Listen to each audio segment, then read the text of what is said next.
আজও বাংলাদেশে কিছু অশান্তির আলো বিরাজ করতেছে কি করে নাই? আমার মুসলমান ভাইয়েরা, এই যে গতকালের ঘটনা, প্রথম আলুর সামনে, প্রথম আলু মনে করিয়েন না, আলুর যে দাম এরও তো সে দাম নাই। প্রথম আলো, কথা বলেন না কেন? এই প্রথম আলোর সামনে বাংলাদেশের কিছু নওজোয়ান যুবক ভাইদেরকে পিটিয়ে পিটিয়ে তাদের আবার গ্রেফতারও করা হয়েছে। 2 জনকে লাইভ দেখলাম। কি অপরাধ ছিল?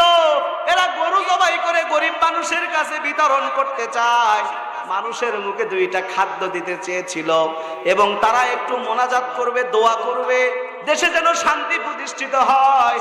এই সমস্ত মানুষ দ্বারা এই সমস্ত কাজ করলো, আর যারা এইটাকে নিয়ে বাধা দিলেন, আল্লাহর কাঠ করায় আপনাকে আসামি হয়ে দাঁড়াতে হবে। আপনি মনে করেন না বাংলাদেশের মানুষ ঘুমিয়ে গেছে? কথা বলেন না কেন? আপনি মনে করেন না বাংলাদেশের তৌহিদি জনতার ঈমানের মধ্যে পোকা ধরে গেছে? না, তৌহিদি জনতা মনে রাখবেন, আল্লাহ পাক মাঝে মধ্যে ঈমান পরীক্ষা করার জন্য মাঝে মধ্যে একটু করে টুসটাস করে, সংজল দেয় কি দেয় না? এই ঈমান নিয়ে সেই বাতিল শক্তির সামনে মোকাবেলা করে আরেকবার জীবন দিতে কারা কারা প্রস্তুত আছেন? দুই হাত উঁচু করে দেখা। নারায়ে তাকবীর। কষ্ট হয়? চলেন আর একটু সামনের দিকে যাই। আমার মুসলমান ভাইয়েরা, আল্লাহর কোরআনের আয়াত কি বলে? মুসলমান ভাইয়েরা, আল্লাহর বান্দারা, ও আমার প্রাণের ভাইয়েরা, আমার আল্লাহ রাব্বুল আলামিন, আমার মুসলমান ভাইয়েরা, আল্লাহর প্রিয় বান্দা হওয়ার জন্য 3 নম্বর বৈশিষ্ট্যের অধিকারী কারা হবে? আমার আল্লাহ পাক পবিত্র কোরআনুল কারীমের মধ্যে সেটাও জানিয়ে দিয়েছেন। আল্লাহ পাক বলেন, ওয়াল্লাযীনা ইয়াবিতুনা লিরাব্বিহিম সুজদান ওয়া কিয়ামা। দিয়ে বলা যাবে কি আল্লাহু আকবার। এ মুসলমান ভাইরা রে, আল্লাহর প্রিয় বান্দা যারা হতে চান, আল্লাহর প্রিয় বান্দা হইতে গেলে আপনাকে 3 নাম্বার কাজ করতে হবে। ওয়াল্লাযীনা ইয়াবিতুনা লিরাব্বিহিম সুজদান ওয়া কিয়ামা। এই পৃথিবীর জমিনে আমার আল্লাহ রাব্বুল আলামিনের কুদরতি পায়ে আপনাকে রুকু আর সিজদা করতে হবে। এখন বলেন তো দেখি, রুকু আর সিজদা চলে কোথায়? নামাজের মধ্যে কোথায়? আজকে বাংলাদেশে কি শতকরা 100 নামাজ প্রতিষ্ঠা আছে?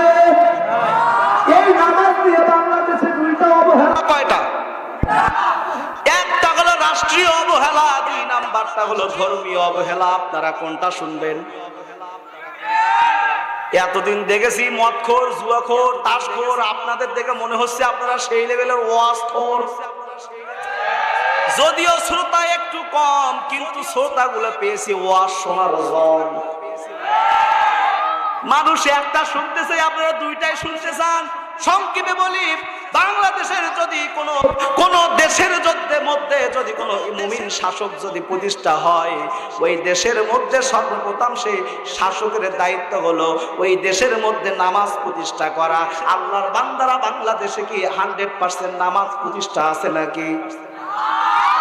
শতকরা 100 জন মুসলমানের মধ্যে কতজন নামাজ সঠিকভাবে আদায় করেন? আমার মুসলমান ভাইয়েরা, এই নামাজ 100 জনে 100 জন হোক। কারা কারা চান 2 হাত তুলে দেখা। আমার মুসলমান ভাইয়েরা, এর জন্য করে আল্লাহ রাব্বুল আলামিন ঘোষণা করে দেয়, আমি রব্বুল আলামিন পৃথিবীর জমিনে বান্দাকে প্রেরণ করেছি। আমি আল্লাহ রাব্বুল আলামিনের উদ্দেশ্য ছিল হলো 2টা। জোরে কোন কয়টা? জোরসে বলে। 1 নাম্বার উদ্দেশ্য হলো, আমার মুসলমান ভাইরা, এই 2টা উদ্দেশ্যের 2 নাম্বার উদ্দেশ্য হলো এই পৃথিবীর জমিনে আল্লাহর বান্দা 2 নাম্বার কাজটা করবে। আল্লাহর বান্দারা, ওমা খালাকতুল জিন্নি ওয়াল ইনসা ইল্লা লিয়াবুদুন।